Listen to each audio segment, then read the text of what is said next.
Okay, madam, transfer the host.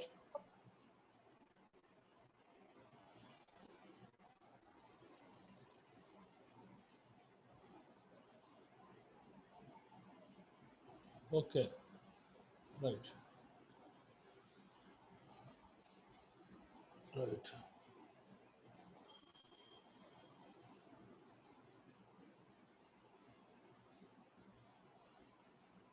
Coming to the చాలా ఎక్కువ ఉన్నాయి క్వశ్చన్స్ ఇవి మనకి 2 days లో అవుతాయి అవ్వ. Okay, coming to the fifth వరకు చెప్పాను. ఇందాక Mohin some guy is asked for the doubts. Last లో చెప్తాను. Coming to the But sir, sixth point, what is mean by UN classifications of the hazardous goods? What is the meaning of the UN, United National? కొంత land mark ఇచ్చింది hazardous goods గురించి. United nation ప్రకారంగా particular hazardous goods ఏ రకంగా వర్గీకరించారు అన్నది. దీన్ని already మనం WHMIS లో చదువుకున్నాం. Work place hazardous material information is almost similar to the UN classification. If this particular question is asked in last supplementary 10 marks, okay, this particular question is regularly for 3 marks, but last my supplementary paper this question is comes under 10 marks. At the time, just you have to generate all these symbols according to the pictograms as per the WHMS. ఈ pictogram symbols అన్ని రాసిన తర్వాత give some notes, just you will get the more than 7 to 8 marks. Okay, coming to the ఆన్సర్లోకి వచ్చేస్తున్నాను. Is are the 9 hazard classes, అంటే 9 hazard classes కింద వర్గీకరించారు ఆ పర్టికులర్ ప్రమాదకరమైన గూడ్స్ని. Their order does not indicate the degree of the danger. ఇలాగా వరుసగా రాశానని అది అంటే ఫస్ట్ అన్నిటికంటే ప్రమాదకరమైనది ఎక్స్ప్లోజివ్స్ ఇది కాదు, ఇవన్నీ ప్రమాదకరమైనది. అదే చెప్తున్నాడు, there order does not indicate the degree of danger. అంటే ఈ వరుసగా రాసిన వాటి యొక్క ప్రమాణాలు వాటి యొక్క డేంజర్ యొక్క కొలమానాలు కాదు అని అంటున్నాడు. These all are dangerous goods. Coming to the number 1 explosives. Coming to the number 2 అంటే మన ప్రేలుడు పదార్థాలు. నెంబర్ 2 ఫ్లామబుల్ గ్యాసెస్ అంటే మండే స్వభావం గల వాయువులు. Coming to the flammable liquids అంటే మండే స్వభావం గల లిక్విడ్స్. ఫ్లామబుల్ సాలిడ్స్ మండే స్వభావం గల ఘన పదార్థాలు. Coming to the fifth oxidizing substance. What is the meaning of the oxidizing అంటే మండించే స్వభావం గల పదార్థాలు, అంటే మండే దానికి మండించే స్వభావం సపోర్ట్ చేస్తాయి. Coming to the number 6 toxic and infectious substance అంటే విషపూరితమైన పదార్థాలు ఇన్ఫెక్షన్ కలిగించేవి. Coming to the number 7 radioactive material. Coming to the number 8 corrosive materials. Coming to the number 9 miscellaneous and dangerous goods. These are the pictogram symbols. This symbol is intended for the explosive materials where flammable gases and flammable liquids, flammable solids is the intended for this particular pictogram symbol, whereas the oxidizing substance is intended for this particular pictogram symbols, where toxic and infection substances is intended for this particular pictogram symbols, and infections this is also there. Biomedical waste, this is the symbol for the biomedical waste. This is the symbol for the radioactive material, and this is the symbol for the compressed gases. This is the symbol for the this one infectious substances. Okay, you have to draw all the pictogram symbols if this particular question is asked in 10 marks. Already మీకు WHMIS లో చెప్పాను. That WHMIS UN classifications are somewhat related, అంటే 90% points దానికి దీనికి కలుస్తాయి. Coming to the next 7th question, explain the silent features of the cold work permit. Cold work permit యొక్క important features ఏంటి అని అడుగుతున్నాడు. అంటే జనరల్గా హై రిస్క్ కోల్డ్ వర్క్ పర్మిట్స్కి just is suppose to take the permit.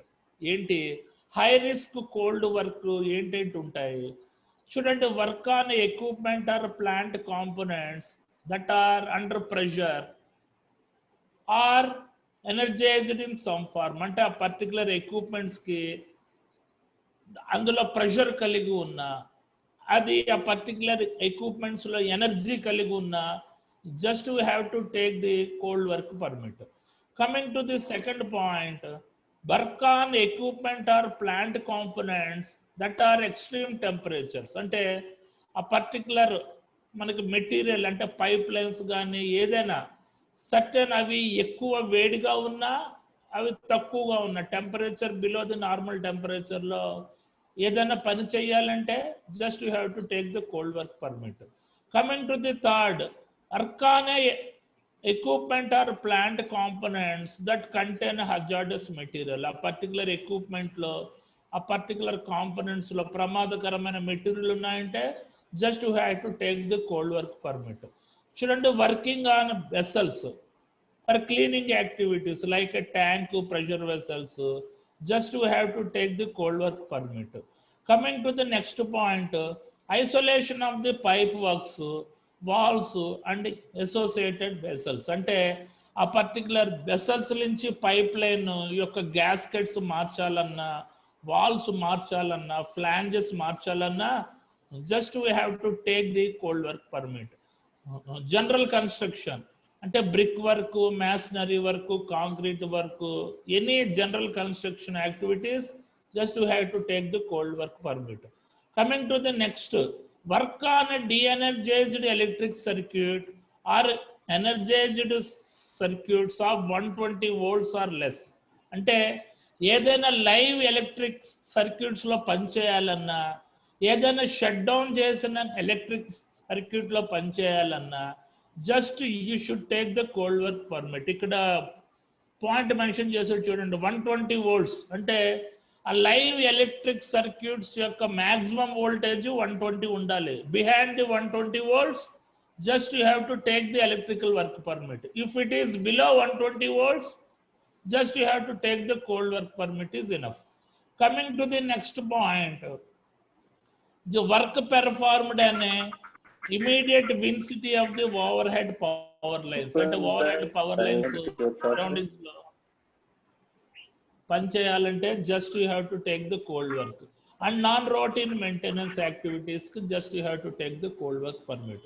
Coming to the number 8, explain the classifications of the fires. And fires యొక్క వర్గీకరణ.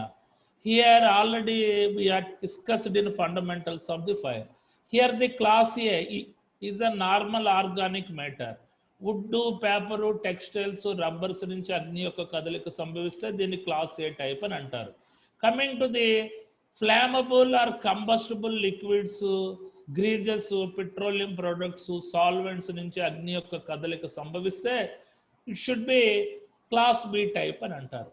Coming to the flammable gases అంటే ప్రేలుడు స్వభావం గల గ్యాసెస్ నుంచి అగ్ని యొక్క కదలిక సంభవిస్తే this is the class C type. Coming to the class D అంటే metal fires. Class D is nothing but metal fires. ఏంటి, sodium, potassium, magnesium, titanium and other మెటీరియల్స్లో నుంచి అగ్ని యొక్క కదలిక సంభవిస్తే దీన్ని క్లాస్ డి అంటారు. This type of class D type fire extinguishers ferroalloys ప్లాంట్స్లో ఉంటాయి జనరల్గా. చూడండి, ఇక్కడ క్లాస్ సి రెండు కలిపి ఒకటని రాసుకోవచ్చు, నేను ఊరికే డివైడ్ చేశాను. కమింగ్ టు ది క్లాస్ ఈ stands for the electrical fires. అంటే ఎలక్ట్రికల్ స్విచ్ గేర్స్ నుంచి, ఎలక్ట్రికల్ ట్రాన్స్ఫార్మర్స్ నుంచి అగ్ని యొక్క కదలిక సంభవిస్తే this is nothing but class C. Coming to the class K is the kitchen fires. Involves cooking oils, grease and other animal fats. అంటే జనరల్గా మన స్టార్ హోటల్స్లో, వంట గదుల్లో, కిచెన్ సెంటర్స్లో అగ్ని యొక్క కదలిక సంభవిస్తే this is the class K type. These are the fire classifications. Coming to the name any 4 inspection techniques and explain each with brief note. అంటే ఇన్స్పెక్షన్ టెక్నిక్స్ అంటే తనిఖీ చేసే పద్ధతులు ఎన్ని రకాలుగా ఉంటాయి అంటే జనరల్గా that safety officers should be followed this following inspection techniques ఏంటి? Coming to the number 1 work place inspection, coming to the number 2 the job safety or hazard analysis, coming to the number 3 incident and accident analysis, coming to the number 4 hazard identification and risk assessment. This particular question is IS 104 లో రావాలి general గా, చూడండి IS 107 లో ఇచ్చాడు. అలాగా club అవుతూ ఉంటాయి రీమాస్ questions అటు నుంచి ఇటు నుంచి ఇటు. Coming to the work place inspection అంటే పని ప్రదేశాన్ని క్షుణ్ణంగా తనిఖీ చేయడం. This is the best inspection technique for the safety officers as well as the safety committee members. Coming to the job safety analysis అంటే ఒక మేజర్ యాక్టివిటీని స్టెప్స్ కింద విడగొట్టి ప్రతి స్టెప్స్లో హజార్డ్స్ కనుక్కోవడం, కంట్రోల్ మెజర్స్ పెట్టడం, ఇది కొద్దిగా కాంపిటేటివ్ పర్సన్స్ చేస్తుంటారు. Coming to the incident and accident analysis అంటే ఒక ప్రమాదం ఎందుకు జరిగింది, ఏ రకంగా జరిగిందని విశ్లేషణ చేయడం, ఇది ఇంకొద్దిగా ఇంజనీర్ కేటగిరీలో ఉన్నోళ్ళు చేస్తారు. Coming to the hazard identification and risk assessment అంటే సంభావ్య ప్రమాదాన్ని గుర్తించడం, సంభావ్య ప్రమాదాన్ని అంచనా వేయడం. దీన్ని extreme competitive persons like manager కేటగిరీలో ఉన్నోళ్ళు చేస్తుంటారు. These are the 4 important inspection techniques. Coming to the work place inspection, work place inspection యొక్క డెఫినిషన్ చూడండి. Work place inspection is the planned event in which the work place is inspected to identify the potential hazards. అంటే what is the meaning of the work place inspection అంటే it is the planned event అంటే ప్రణాళికమైన ఘటన. ఎందుకు చేయాలి వర్క్ place inspection అంటే to identify the potential hazard, మీ యొక్క పని ప్రదేశంలో సంభావ్య ప్రమాదాలు గుర్తించడానికి. Coming to the second point, it is the best way of the proactively identifying the hazards before they have to ability to cause injury. ఇది best proactive approach technique అంటే ప్రమాదాలు జరగకమునుపు రక్షణ కొలమానాలు పెట్టేదన్నమాట. అది ఆ ప్రమాదం వల్ల గాయాలు బారిన పడకుండా ఈ పర్టికులర్ వర్క్ ప్లేస్ ఇన్స్పెక్షన్ అనేది కాపాడుతుందని చెప్పి అంటున్నాడు. Coming to the second, the job safety analysis or hazard analysis. చూడండి, job safety analysis is a qualitative analysis of the job procedure or practices. The function is to identify the hazards and potential accident as they may cause during the execution of the job. జనరల్గా మనకి job safety analysis అన్నది ongoing inspection అన్నమాట. The job safety analysis qualitative analysis అంటే గుణాత్మకమైన విశ్లేషణ, ఇందులో మంచి quality ఉంటుంది. దేని గురించి? Of job procedures and practice, ఆ పని యొక్క పని పద్ధతులు మరియు పని విధానాల గురించి. ది ఫంక్షన్, దీని యొక్క ధర్మం ఏంటి? Is to identify the hazards అంటే ఇది కూడా సంభావ్య ప్రమాదాన్ని గుర్తిస్తుంది, అండ్ పొటెన్షియల్ యాక్సిడెంట్ సంభావ్య యాక్సిడెంట్స్ ను కూడా గుర్తిస్తుంది. That may cause the during the execution of the job అంటే పర్టికులర్ యాక్టివిటీ చేస్తున్నప్పుడు ఆ యాక్టివిటీలో సంభావ్య ప్రమాదాలు, సంభావ్య యాక్సిడెంట్స్ని ముందుగా ఐడెంటిఫై చేస్తుంది అనమాట. ఆల్రెడీ మీకు IS 104లో చెప్పాను, this particular job safety analysis and work place inspection. Here the types of workplace inspection is coming under the 10 marks question category. Coming to the hazard identification and risk assessment.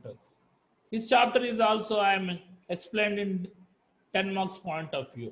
Coming to the risk assessment is an essential part of the planning stage. అంటే ఇది planning స్టేజ్లో ఉండే ముఖ్యమైన భాగం అన్నమాట. దేని గురించి? That aim is to planning process to minimize the risk అంటే జనరల్గా 0% యాక్సిడెంట్ జోన్ చేయడానికి particular hazard identification and risk assessment యొక్క టెంప్లెట్ విషయ పట్టిక అది తయారు చేయడం అన్నది మ్యాండేటరీ అని చెప్పి అంటున్నాడు. Coming to the incident and accident analysis అంటే accident and incident analysis is a reactive approach technique అంటే ప్రమాదాలు జరిగిన తర్వాత రక్షణ కొలమానాలు పెట్టడం. ఈ 1, 2, 3 are the proactive approach technique అంటే ప్రమాదం జరగక మునుపు రక్షణ కొలమానాలు పెట్టడం. This incident and accident is a ప్రమాదం జరిగిన తర్వాత రక్షణ కొలమానాలు పెట్టడం అంటే it is a reactive approach technique. What is the meaning of the incident and accident analysis? The process of systematically gathering and analyzing the information about the accident. అంటే ఒక ప్రమాదం గురించి ఒక సమాచారాన్ని సేకరించడం, దాన్ని విశ్లేషణ చేయడం అన్నది ఇన్సిడెంట్ అండ్ యాక్సిడెంట్ అనాలిసిస్ యొక్క ముఖ్యమైన ఎయిమ్ అని అంటున్నాడు. Coming to the second point, this is done for the purpose of the identifying causes and making the recommendation to prevent the accident from happening again. What is the purpose of the accident analysis, incident analysis? అంటే ఆ particular ప్రమాదం ఎందుకు జరిగింది, ఎలా జరిగింది, ఏ విధంగా జరిగింది అనేది ఒక విశ్లేషణ చేసి ఒక కంట్రోల్ మెజర్స్ పెడతారు, సర్టెన్ రికమెండేషన్స్. మళ్ళా అలాంటి యాక్సిడెంట్స్ తిరిగి పునరావృతం కాకుండా మనకి చూసే best control technique is nothing but accident and incident analysis. నేను ఈ పాయింట్స్ ఇచ్చాను. If you generate your own points, that doesn't matter. Coming to the 10th question, what is the purpose of the work place inspection? అంటే పని ప్రదేశం యొక్క తనిఖీ యొక్క ప్రయోజనాలు ఏంటి? ఫస్ట్ పాయింట్ అంటే జనరల్గా వర్క్ ప్లేస్ ఇన్స్పెక్షన్ ఎవరు చేస్తుంటారు? Safety officers and safety committee members with representatives తోటి. ఫస్ట్ పాయింట్, ఇజెంట్ to the concerns of the workers and supervisors. What is the meaning of the concerns? అంటే ఆ పర్టికులర్ వర్కర్స్ మరియు తనకు సూపర్వైజర్స్ యొక్క ఆందోళనలు వినొచ్చు, because you are doing the ongoing inspection. Gain further understanding of the jobs and task. అంటే నువ్వు అక్కడే ఉండి ఇన్స్పెక్షన్ చేస్తారు కాబట్టి just you have to develop your technical skills also. అంటే ఆ పర్టికులర్ యాక్టివిటీని ఏ రకంగా చేస్తున్నారు, ఆ పర్టికులర్ జాబ్స్ని ఏ రకంగా చేస్తున్నారు అని గమనించడం వల్ల నీలో టెక్నికల్ స్కిల్స్ కూడా పెరుగుతాయి. Coming to the number 3, identifying the existing and potential hazards. అంటే అప్పటికే అందుబాటులో ఉండే సంభవమయ్యే ప్రమాదాన్ని గుర్తించవచ్చు. Coming to the next point, determining the underlying causes of the hazards. ఆ పర్టికులర్ సంభవమయ్యే ప్రమాదాలు ఎందుకు అవుతున్నాయి, వాటి యొక్క అంతర్లీన కారణాలు కూడా గుర్తించవచ్చు. ఎప్పుడు? When you are conducting proper work place inspection. అదైన తర్వాత రికమెండ్ ది కరెక్టివ్ యాక్షన్. అంటే సరైన దిద్దుబాటు చర్యలు తీసుకోవడానికి వర్క్ ప్లేస్ ఇన్స్పెక్షన్ ఉపయోగపడుతుంది. Coming to the next point, respond immediately to an unsafe situation or activity. ఏదైనా అక్కడ సురక్షితము కాని పరిస్థితి కనబడినా, సురక్షితము కాని చర్య కనబడినా ఇమీడియట్గా నువ్వు రెస్పాండ్ అయ్యి కరెక్టివ్ యాక్షన్ తీసుకోవడానికి పర్టికులర్ వర్క్ ప్లేస్ ఇన్స్పెక్షన్ ఉపయోగపడుతుంది. Coming to the demonstrate the visual management and supervisor commitment to the safety standard. What is the meaning of the demonstration? అంటే ప్రదర్శించి వివరించడం. దేన్ని? విజిబుల్ మేనేజ్మెంట్ అంటే కనిపించే నిర్వహణని. ఎవరికి? సూపర్వైజర్ యొక్క చిత్తశుద్ధి ఆ పర్టికులర్ సేఫ్టీ ప్రమాణాలకు అనుగుణంగా ఉన్నాయా లేదా అన్నది ప్రదర్శించి వివరించడానికి పర్టికులర్ వర్క్ ప్లేస్ ఇన్స్పెక్షన్ అన్నది ఎంతో దోహదపడుతుంది. అంటే that supervisor is competent or not అని డిటర్మైన్ చేయడానికి just you have to work place inspection అవసరం అంటున్నారు. Coming to the next, access the current status of the safety of the work place. మీ యొక్క పని ప్రదేశంలో భద్రత యొక్క పరిమాణాలు యొక్క స్థితి తెలుసుకొని అంచనా వేయడానికి ఈ వర్క్ ప్లేస్ ఇన్స్పెక్షన్ అన్నది ఉపయోగపడుతుంది. Is are the 9 points. ఈ పర్టికులర్ క్వశ్చన్ ఇంకో దాంట్లో కూడా అడుగుతూ ఉంటాడు, గమనించండి. Coming to the 11th question, what are the precautions to be taken in storing of the pesticides? అంటే మీరు ఆ పర్టికులర్ పెస్టిసైడ్స్ అంటే ఏంటి? పురుగుల మందులు స్టోరేజ్ చేస్తున్న ఏరియాలో ఏ రకమైన ప్రికాషన్స్ తీసుకోవాలి? Coming to the first point, do not store the pesticides together with food, drinks or feed.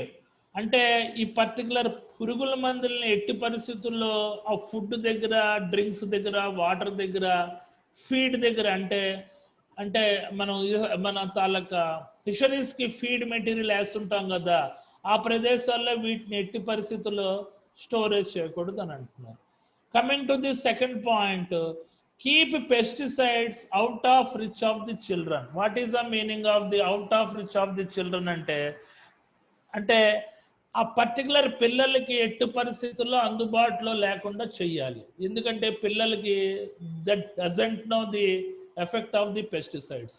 Coming to the third point, look the room or cabinet keeping pesticides. అంటే pesticides storage చేయడానికి ఒక సపరేట్గా room కేటాయించాలి. Only agent personnel can keep the key. అంటే ఆ pesticides ఆ రూమ్లో storage చేసిన తర్వాత ఆ పర్టికులర్ స్టోర్ కీపర్ దగ్గరే దీని యొక్క రూమ్ యొక్క కీ ఉండాలి. It will not open. Coming to the next point, those pesticides which are listed as a dangerous goods must be stored in a dangerous goods store. అవి అత్యంత ప్రమాదకరమైనవి అంటే వాటి యొక్క ప్రమాద తీవ్రత మోతాదు ఎక్కువగా ఉందనుకో దాన్ని పర్టికులర్ డేంజరస్ గూడ్స్ స్టోర్స్లోనే స్టోరేజ్ చేయాలి అని అంటున్నాడు.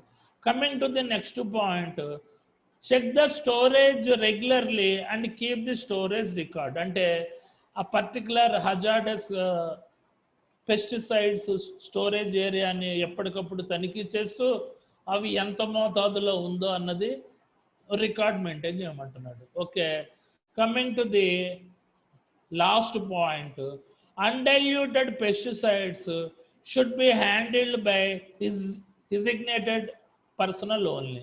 What is the meaning of the undiluted pesticides? అంటే undiluted pesticides అంటే కరిగించిన పురుగుల మందులు ఉంటాయట, కొన్ని అసలు కరగవట, వాటిని సర్టెన్ కాంపిటెంట్ పర్సన్ చేత మాత్రమే హ్యాండిల్ చేయమంటున్నాడు అనమాట. These are the important precautions to be taken well storing of the pesticides. Pesticides means పురుగుల మందు. Okay, coming to the stored the ingredients required for the successful safety program. What is the meaning of the ingredients? Ingredients ante it is a component or part or element or anything. Ingredients means idoka padartham lantidi. Stored the ingredients required for the successful safety program. Ante oka safety program అన్నది విజయవంతం చెయ్యాలంటే ఏ రకమైన ingredients కావాలి అంటే ఏ రకమైన elements కావాలి. Ingredients is nothing but elements. A successful safety programme requires several ingredients అంటే different types of the elements కావాలట. దీస్ ఇంగ్రీడియంట్స్ ఆర్ సిస్టమ్, వ్యవస్థ ప్రాపర్గా ఉండాలట. ఆ పర్టికులర్ సేఫ్టీ ప్రోగ్రామ్ కండక్ట్ చేసే వ్యక్తి యాటిట్యూడ్ బాగుండాలంటే వైఖరి. చూడండి, మీరు నన్ను ఎంత డిస్టర్బెన్స్ చేస్తున్నా నేను ఫ్రస్ట్రేషన్ అవ్వకుండా చెప్తున్నాను. That is the attitude. Coming to the fundamentals, what is the meaning of the fundamentals అంటే మూల సిద్ధాంతాలు క్లియర్గా ఉండాలి. Coming to the next experience అంటే అనుభవశాలై ఉండాలి. కమింగ్ టు ది టైం అంటే అటెండ్ డ్యూరేషన్ టైం ఉండాలి ఆ పర్టికులర్ సేఫ్టీ ప్రోగ్రామ్ కండక్ట్ చేయడానికి. అది 4 hours 5 hours అన్నది. యూ అంటే ఒక కాంపిటేటివ్ వ్యక్తి ఉండాలి. These are the list of the ingredients required for the successful safety programme. You అంటే that particular safety manager. These are the important ingredients. చూడండి, చాలా మంది ఇంగ్రీడియంట్స్ అంటే ఏంటో అనుకుంటారు. Very easy question. Coming to the number 13, what is the auto ignition temperature అంటే ఏంటి? What is the meaning of the auto ignition temperature? Auto ignition temperature అంటే ఏంటి? దిస్ ఈస్ ది చూడండి డెఫినేషన్ చాలా ఈజీగా ఉంటుంది. ఆటో ఇగ్నిషన్ టెంపరేచర్ అంటే వీటికి ఏ రకమైన ఇగ్నిషన్ ఇవ్వక్కర్లేదు, అవి అట్మాస్ఫియర్లో రాగానే మండే స్వభావం చూపెట్టే వాటిని ఆటో ఇగ్నిషన్ టెంపరేచర్ అంటారు. లైక్ ఎ బెంజిన్ లిక్విడ్ యొక్క ఫ్లాష్ పాయింట్ అంతా 1 degree 2 degree, అది అలాగ అట్మాస్ఫియర్లో రాగానే మండిపోతుంటుంది. That is the best example of the auto ignition. Okay, Coming to the what is the auto ignition temperature? This is the lowest temperature at which the substance will ignite without the application of the ignition source. అంటే ఏదైనా ఒక పదార్థము తనకు తానే Monday స్వభావం చూపించేదాన్ని without any ignition source, అంటే ఏ రకమైన ignition source అంటే మండించే స్వభావం లేకుండా తనకు తానే మండే స్వభావం చూపించేదాన్ని auto ignition అని అంటారు. Example is a benzene. This is the lowest temperature at which substance will ignite without the application of the ignition source. లేకుండా ఆటోమేటిక్ గా మండే స్వభావాన్ని చూసేదాన్ని auto ignition temperature అని అంటారు. This particular definition I am explained in fundamentals of fire. Already చెప్పాను నేను. Coming to the second definition, మీరు ఈ రకంగా అయినా రాసుకోవచ్చు. What is the meaning of the ignition temperature?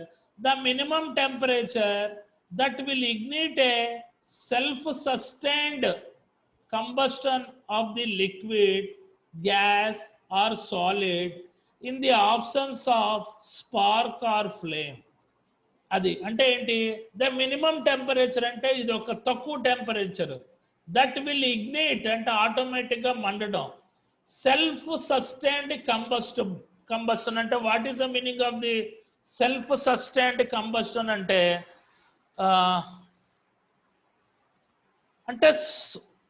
అంటే స్వతంత్రంగా మండిపోయేది. సెల్ఫ్ సస్టైన్డ్ కంబస్టన్ అంటే స్వతంత్రంగా మండిపోయేది. అది ఏంటి? లిక్విడ్ అయినా అవని, గ్యాస్ అయినా అవని, సాలిడ్ అవని. In the absence of spark or flame, అది స్వతంత్రంగా మండిపోవడానికి దానికి ఏ రకమైన స్పార్క్ అవసరం లేదు, మంట అవసరం లేదు. దీన్ని ఆటో ఇగ్నిషన్ టెంపరేచర్ అని అంటారు. Coming to the lower the auto ignition temperature the greater the fire hazards. ఎక్కడెక్కడైతే ఆటో ఇగ్నిషన్ టెంపరేచర్ సంబంధించిన మెటీరియల్స్ ఉన్నాయో అక్కడ అగ్ని యొక్క కదలికలు పెద్ద ఎత్తున సంభవించే అవకాశం ఉంది. When you are handling this particular self ignition temperature materials, there will be fire hazards are greater than the normal situation. Okay, this is the definition of the auto ignition. ఇది కంపల్సరీగా 3-4 సార్లు అడిగాడు ఇప్పటి వరకు, అందుకనే క్లియర్గా రెండో డెఫినేషన్ కూడా రాశాను. ఇఫ్ ఇట్ ఈస్ పైది ఓకే అయితే ఇది రాయండి, ఇదైతే ఇది రాయండి, రెండు కలిపి రాశారంటే ఫుల్ మార్క్స్ పడిపోతాయి. Coming to the 14th question, define the deflagration and detonation. What is the meaning of the deflagration? Deflagration ante transfer of the heat through conduction. This term is referred to the heat transmission mode. Ante modes of the heat transfer undi kada, conduction, convection and radiation. Indulo ee particular deflagration annadi modes of the heat transfer through conduction, convention సంబంధించిన related ని మన deflagration అంటారు. Deflagration is nothing but point to point transmission of the heat. And coming to the what is the meaning of the detonation? అంటే the transfer of the heat through radiation or electromagnetic waves is nothing but detonation అని అంటారు. Okay, చూడండి, for example కొద్దిగా మీకు confuse అవుతున్నారు కాబట్టి నేను ఇలా చెప్తున్నాను. This is the image of the deflagration. అంటే ట్రాన్స్మిషన్ ఆఫ్ ది హీట్ అంటే ఒక ఐరన్ ప్లేట్ని ఒక దగ్గర వేడి చేసామనుకోండి, దాని యొక్క హీట్ ఇలాగ ట్రాన్స్ఫర్ అవుతుంది. This mode of transmission is nothing but deflagration or point to point transmission of the heat. అంటే ఇక్కడ ఎందుకు హీట్ ఈ ప్రదేశం నుంచి ఈ ప్రదేశానికి ట్రాన్స్ఫర్ అవుతుంది అంటే అక్కడ ఉండే మాలిక్యూల్స్ ఒకదానికొకటి కొట్టుకొని జనరల్ గా ట్రాన్స్ఫర్ అవుతూ ఉంటుంది అనమాట. చూడండి, coming to the image of the detonation అంటే heat is transferred through 360 degrees or heat is transferred through electromagnetic waves. ఏదైనా అణుబాంబు పేలినప్పుడు ఆ పర్టికులర్ హీట్ అనేది ఏ రకంగా ట్రాన్స్మిట్ అవుతుంది అన్నది through electromagnetic waves is nothing but detonation అని అంటారు. ఓకే, ఇప్పుడు ఒక కాన్సెప్ట్ వచ్చింది, 1 by 1 ఇది చెప్పి ఆపుతాను. కమింగ్ టు ది మనకి డిఫ్లరేషన్ అంటే heat is transferred due to objects touching each other and other collisions. అంటే కండక్షన్ ఈజ్ కాల్డ్ డిఫ్లరేషన్. అంటే జనరల్గా ఒక iron plate one side heat చేసినప్పుడు ఆ హీట్ అదర్ సైడ్ వెళ్ళేదాన్ని పాయింట్ టు పాయింట్ కొలిజన్స్, దాన్ని డిఫ్లరేషన్ అంటారు. Heat is transferred due to objects touching each other through collisions is called deflagration. Coming to the second point, deflagration is the point to point transmission of the heat energy. ఇక్కడ కనబడుతుంది కదా, point to point transmission of the heat energy. Coming to the third point, deflagration range from flames to the small scale explosion. అంటే ఈ particular conduction యొక్క పరిధి చిన్న flames నుంచి small scale explosions అంటే మన చిన్న ప్రేలుళ్ళు వరకే ఈ పర్టికులర్ డిఫ్లరేషన్ అనేది మనకి పరిమితమై ఉంటాయి. Where coming to the detonation, చూడండి, transfer of the heat through electromagnetic waves or radiation is nothing but detonation. అంటే చూడండి, ఏదైనా ఒక న్యూక్లియర్ వెపన్ వేస్తే ఏ రకంగా రేడియేషన్ వచ్చి డిస్ట్రాయ్ చేస్తుంది, దాన్ని డిటనేషన్ అని అంటారు. అర్థమైందా మీకు? అంటే సూర్యుడి నుంచి వచ్చే మన లైటింగ్ సోర్స్ని కూడా డిటనేషన్ తోటి పోలుస్తారు. Coming to the second point, detonation occurs at supersonic speeds faster than speed of the sound. అంటే జనరల్గా అణుబాంబు పేలినప్పుడు వచ్చే మ్యాసివ్ ఇన్ఫెక్షన్ ఎలాగొస్తుంది, విపరీతంగా 360 డిగ్రీలో వ్యాపిస్తుంది అనమాట. దాన్ని డిటనేషన్ అంటారు. And due to shock wave of front it cause the massive turbulence in the medium of the propagation releasing lot of the pressure along with the heat. అంటే ఏంటి, what is the meaning of the this point? Due to shock wave front. What is the meaning of the shock wave front అంటే చూడండి, ఆ తాలక తరంగం యొక్క ఎదుటి భాగాన్ని shock wave front అని అంటారు. అంటే పర్టికులర్ న్యూక్లియర్ వెపన్ పేలిన తర్వాత అది మ్యాసివ్గా ముందుకు వస్తుంటుంది కదా, దాన్ని షాక్ వేవ్ ఫ్రంట్ అని అంటారు. కాజెస్ మ్యాసివ్ టర్బులెన్స్, అంటే ఇది భారీ అల్లకోలాన్ని సృష్టిస్తుందట. ఇన్ ది మీడియా, ఆ చుట్టుప్రక్కల ఏరియానంతటిని సర్వనాశనం చేస్తుందని అంటున్నాడు. In the medium of the propagation, what is the meaning of the propagation అంటే ప్రసరింపజేస్తుందట.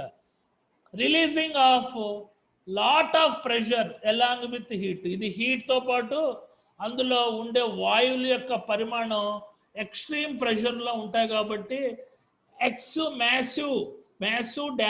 మ్యాసివ్ టర్బులెన్స్ అవుతుందని చెప్పి అంటున్నాడు. This is nothing but detonation. Okay, ఇది కొద్దిగా క్రిటికల్గా ఉంది.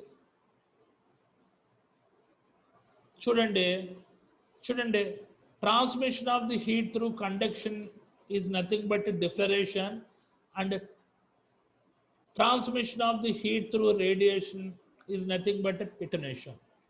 ఫర్ ఎగ్జాంపుల్, ఇది న్యూక్లియర్ వెపన్ పేలడం అన్నది అజంప్షన్ కింద పెట్టుకోండి. ఇది ఒక ఐరన్ మెటల్ని కాల్చడం అన్నది అజంప్షన్లో పెట్టుకుంటే just according to that just you have to generate the